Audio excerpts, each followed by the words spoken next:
BBC Nepali सेवाको बिहानी पखबाट विनिता दाहालको नमस्कार। आज कार्यक्रममा नेपाली कामदारलाई रोजगारीमा लैजान विभिन्न देशहरूले शर्तहरू राखिरहँदा नेपाल के गर्दैछ?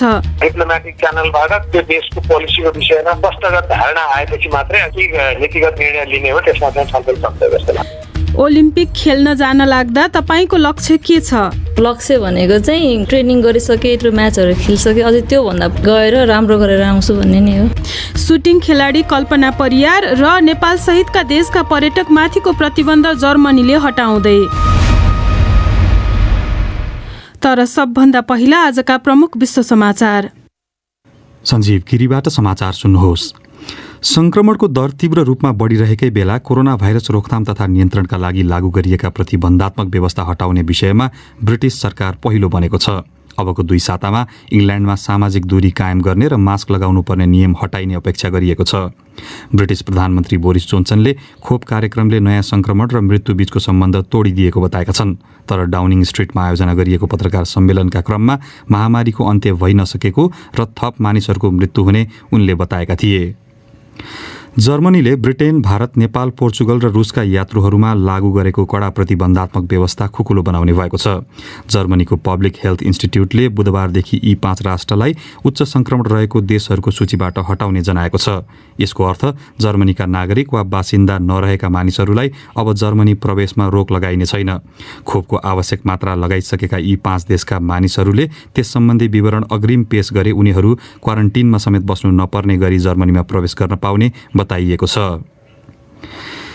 तालिबानले अफगानिस्तानको उत्तरी सहर मजार ए शरीफमा आफ्नो प्रभाव व्यापक रूपमा बढाएसँगै रुसले त्यहाँ रहेको आफ्नो वाणिज्य दूतावासबाट हुँदै आएका कूटनीतिक कार्य स्थगित गरेको छ। इरान र टर्कीले पनि वाणिज्य दूतावासबाट हुँदै आएका कार्यहरू स्थगन गरेका छन्। रुसका राजदूतले त्यहाँको स्थिति निकै अस्थिर रहेको बताएका छन्। तालिबानको विस्तारको गतिले अमेरिकी र विदेशी फौज अफगानिस्तानबाट फर्केपछि अफगान सेना कमजोर हुन सक्ने चिन्ता व्यक्त गरिएको छ।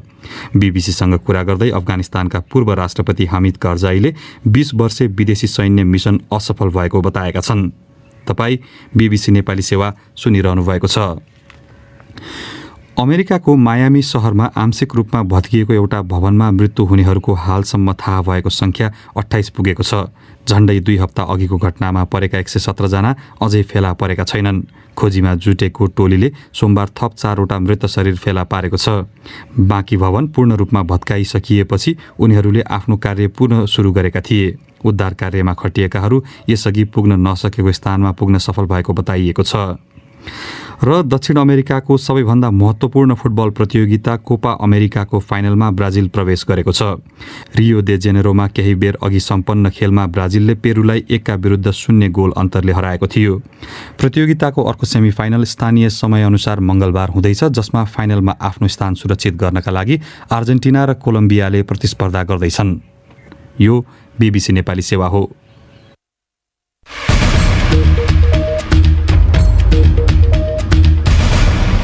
बिहानी पखमा तपाईलाई स्वागत छ। वैदेशिक रोजगारीमा नेपाली कामदार लैजान विभिन्न देशहरूले शर्तहरू राखिरहेका बेला सरकारका अधिकारीहरूले सम्बन्धित देशमा रहेका दूतावासबाट ती देशका नीतिका बारेमा स्पष्ट धारणा आएपछि मात्रै आवश्यक निर्णय लिइने बताएका छन्। दक्षिण कोरियाले क्वारेन्टिन इन्स्योरेन्स जस्ता नयाँ शर्त सरकारी निकायलाई नै पठाएको छ भने अन्य देशले व्यवसायीहरूलाई पठाएको बताइएको छ। धेरै जसो देशले खोप लगाएका कामदार मात्र लैजाने भन्ने क्रम बढेकाले खोपको व्यवस्था गर्न नसकिए वैदेशिक रोजगारीको क्षेत्र धराशायी हुने व्यवसायीहरूको भनाइ छ। सुनौ नेत्र केसीको यो रिपोर्ट। विभिन्न देशमा कोरोना भाइरसको संक्रमण घट्ने क्रमसँगै ती देशमा नेपाली कामदारको माग बढ्दै गएको छ। केही कामदारले श्रम स्वीकृति समेत पाइसकेका छन् भने केही प्रक्रियामा रहेको बताइएको छ। रोजगारीमा जानका लागि विमानको भाडा निकै महँगो भएका कारण कामदारले समस्या झेलिरहेका बेला रोजगारदाता देशले नयाँ शर्त अगाडि सारेको वैदेशिक रोजगार व्यवसायीहरूले बताएका छन्।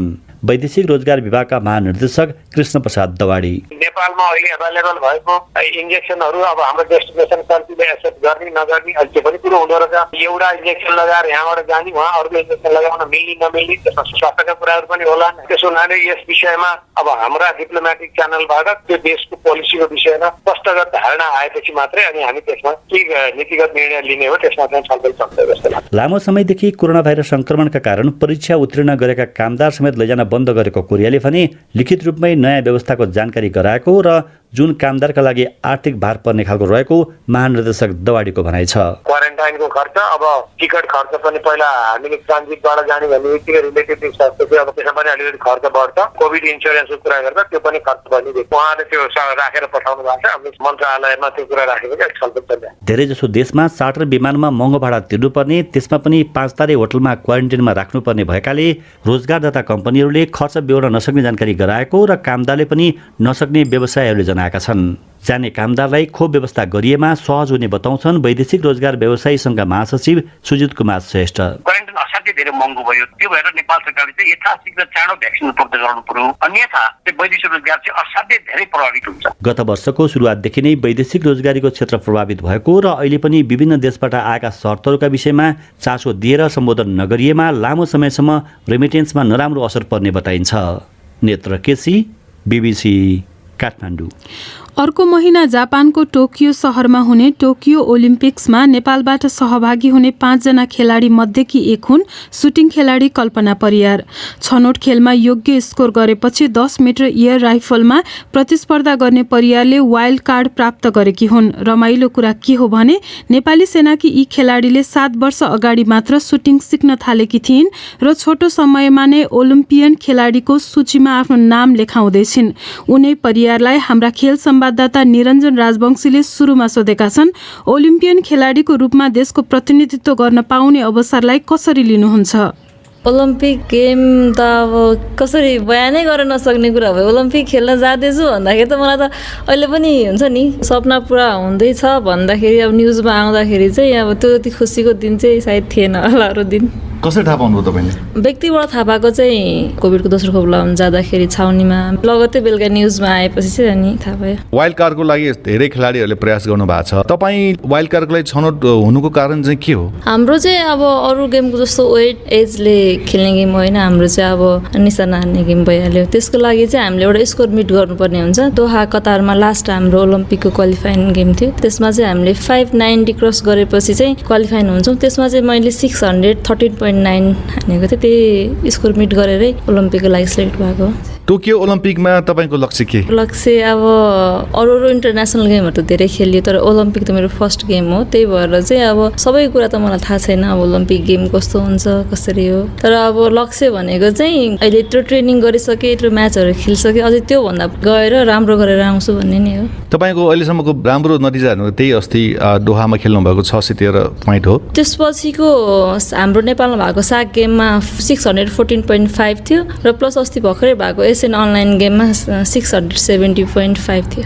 कतिसम्मको लक्ष्य राख्नु भएको छ यो ओलम्पिकमा? फिक्स त भन्न सकिँदैन, त्यही पनि अझै मैले यो खेलेको गेमहरू भन्दा अझै राम्रो स्कोर चाहिँ मिट गरेर आउँछु भन्ने सोचेको छु। त्यसको लागि तपाईँको तयारी के कहाँ कसरी भइरहेछ? पहिले फर्स्टको कोभिडको यो लकडाउनमा चाहिँ हाम्रो ट्रेनिङ अफै भएको थियो, त्यसपछि प्लस अहिले यो दोस्रो लकडाउनमा चाहिँ हाम्रो प्रशिक्षणमा के बाधा आएको छैन। हामीले चाहिँ रेगुलर ट्रेनिङ गरिरहेको छौँ, यहीँ सात बाटोमै सुटिङ रेन्जमै ट्रेनिङ गरिरहेको छौँ। हामीलाई अब बस्नलाई पनि एकदम राम्रो सुविधा अहिले चाहिँ अब हाम्रो बानेश्वरमा एभरेस्ट होटलमा राखिरहनु भएको छ। बस्न आउन जान खान सबै चिज ट्रेनिङदेखि लिएर हरेक चिज हामीलाई चाहिने चाहिँ सबै चिज अहिले पुरा भएको छ।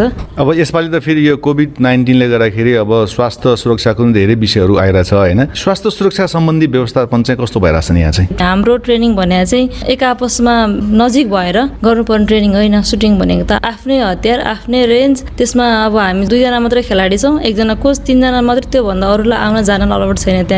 त्यही भएर एकदमै सेफ तरिकाले चाहिँ हामी ट्रेनिङ गरिरहेको छ। अनि सुन्छु यो तपाईँको प्रशिक्षणको लागि बन्दुकको पनि समस्या छ होइन?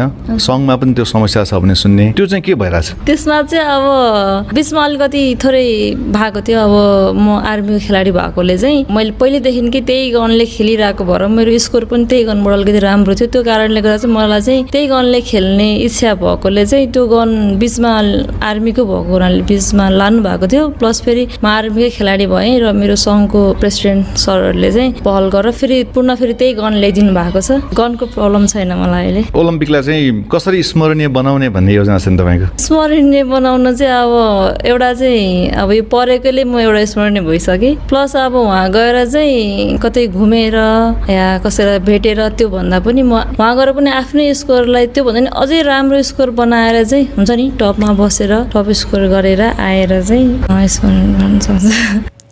उनी थिइन् टोकियो ओलम्पिक्समा सहभागी हुन लागेकी सुटिङ खेलाडी कल्पना परियार, साथी निरञ्जन राजवंशीसँग कुरा गर्दै। अब एउटा अन्तर्राष्ट्रिय प्रसङ्ग। जर्मनीले कोभिडका कारण युके र नेपालसहित अन्य 3 राष्ट्रका यात्रुहरूमा लगाएको प्रतिबन्ध हटाउँदैछ। पोर्चुगल, रूस र भारतका नागरिकहरूमा समेत लागू गरिएको प्रतिबन्ध बुधबारबाट हटाइने भएको हो। बीबीसी विवरणमा आधारित रिपोर्ट सुनौ सञ्जीव गिरीबाट। पूर्ण रूपमा खोप प्राप्त गरिसकेका मानिसहरू जर्मनी पुगेपछि क्वारेन्टिनमा समेत बस्नु नपर्ने बताइएको छ। खोप नलगाएका मानिसहरूले भने 10 दिनसम्म क्वारेन्टिनमा बस्नुपर्नेछ। तर उनीहरूले 5औं दिनमा परीक्षण गर्दा नतिजा नेगेटिभ आए क्वारेन्टिनबाट बाहिरिन पाउनेछन्। हालसम्म यी 5 राष्ट्रहरूलाई डेल्टा भेरिएन्ट र डेल्टा प्लस भेरिएन्ट फैलिएका कारण भाइरस भेरिएन्ट एरियाजका रूपमा वर्गीकरण गरिएको थियो। उक्त भेरिएन्ट सुरुमा भारतमा पहिचान भएको थियो। जर्मनीका नागरिक र बासिन्दाहरूमाथि प्रतिबन्ध लागू नगरिएको भए पनि उनीहरू जर्मनी प्रवेश गर्दा 14 दिन क्वारेन्टिनमा बस्नुपर्ने व्यवस्था गरिएको थियो। यी 5 राष्ट्रहरूलाई अब हाई इन्सिडेन्स एरियाज अर्थात् संक्रमितहरूको संख्या अझै उच्च रहेको देशका रूपमा वर्गीकृत गरिने एक निकायले जनाएको छ। ब्रिटिस प्रधानमन्त्री बोरिस जोन्सनले आफ्नो देशमा कोभिड सम्बन्धी नियमहरू जुलाई 19 तारिकबाट हटाउने आफूहरूले अपेक्षा गरिरहेको पुष्टि गरेको केही घण्टामा जर्मनीले प्रतिबन्धात्मक व्यवस्थाहरू खुकुलो पार्ने बताएको हो। सञ्जीव गिरी। बिहानी पखको अन्तिम विषय। वीरगञ्ज स्थित कारागारमा रहेका करिब 1000 कैदी बन्दी मध्ये झण्डै आधा जसो लागू औषध सम्बन्धी कसुरमा पक्राउ परेकाहरू छन्। निषेधाज्ञाको समयमा पनि कारोबारीहरू सक्रिय रहेको प्रहरीले जनाएको छ। लागू पदार्थ आयात र निर्यातमा पर्सा र छेउछाउका ग्रामीण भेगका नाका प्रयोग गर्ने गरिएको अधिकारीहरू बताउँछन्। लागू पदार्थको कारोबार र दुर्व्यसनमा खास गरी युवाहरू बढी पक्राउ पर्ने गरेको प्रहरीको भनाइ छ। वीरगञ्जबाट माधुरी महतोको रिपोर्ट। वीरगञ्ज कारागारका उपसचिव जेलर कृष्ण गैरेले कारागारमा हाल 1000 जति कुल कैदी बन्दी रहेकोमा लागू औषधका मुद्दाका कैदी बन्दीको अवस्था बारे बताउँदै भने लागू औषध भनेर स्वदेशीमा चाहिँ 331 जना, विदेशी लागू औषधको यो कैदी बन्दीहरू चाहिँ 98 जना, 400 जना भन्दा पनि बढी कट्यो। पछिल्लो वर्षमा चाहिँ यो अलिकति बढेको देखियो। हालसम्म लागू औषध बेचबिखनमा मात्र नभई लागू औषधको दुर्व्यसनको मुद्दामा समेत अधिकांश युवाहरू नै संलग्न रहेको पर्साका प्रहरी नायब परीक्षक ओम प्रकाश खनालले बताए। 16 देखि 25 वर्षको उमेर समूहका मानिसहरू अत्याधिक मात्रामा हुनुहुन्छ र त्यस्तै 26 देखि 35 वर्षको पनि लगभग बढी नै संख्या देखिन्छ। लागू औषधको पुलतमा लागेपछि ओसार पसार बेचबिखन युवा समूह नै देखिन्छ। निषेधाज्ञाको समयमा यस्ता वस्तुको माग झनै बढ्ने र महँगो मूल्यमा बिक्री गर्न पाइने भएकाले कारोबारी झन सक्रिय भएको हुन सक्ने प्रहरीको अनुमान छ। प्रहरी नायब परीक्षक ओम प्रकाश खनाल। नाइट्रावेट, कोरेक्स यिनीहरू चाहिँ इन्डियाबाट नेपालतर्फ लिएर आउने क्रममा पक्राउ पर्छन् र गाँजा, चरेस नेपालबाट भारततिर जाने क्रममा पक्राउ पर्छन्। यो लागू औषध नियन्त्रण ऐन 2033 छ, त्यो विरुद्ध ओसार पसार हो, बेचबिखन हो, संग्रह गरेको हो, त्यो के किसिमको हो त्यो छुट्याएर मुद्दा चलाउँछ। प्रहरीको तथ्याङ्क अनुसार पर्साको विभिन्न स्थानबाट आर्थिक वर्ष 2076-77 मा गाँजा 596 किलो, चरेस 28 किलो, हेरोइन 40 किलो, अफिम 1 किलो बरामद गरिएको छ भने चालु आर्थिक वर्षको हालसम्ममा गाँजा 434 किलो, चरेस 153 किलो, हेरोइन 63 किलो, अफिम 8 किलो बरामद गरिएको प्रहरीले जनाएको छ। माधुरी महतो, बीबीसी वीरगञ्ज। तपाई नेपालका विभिन्न एफएम स्टेशनबाट बीबीसी नेपाली सेवाको बिहानी पख सुनिरहनु भएको छ। हामी सोमबारदेखि शुक्रबारसम्म 7:15 बजेदेखि 7:30 बजेसम्म प्रसारणमा रहन्छौँ।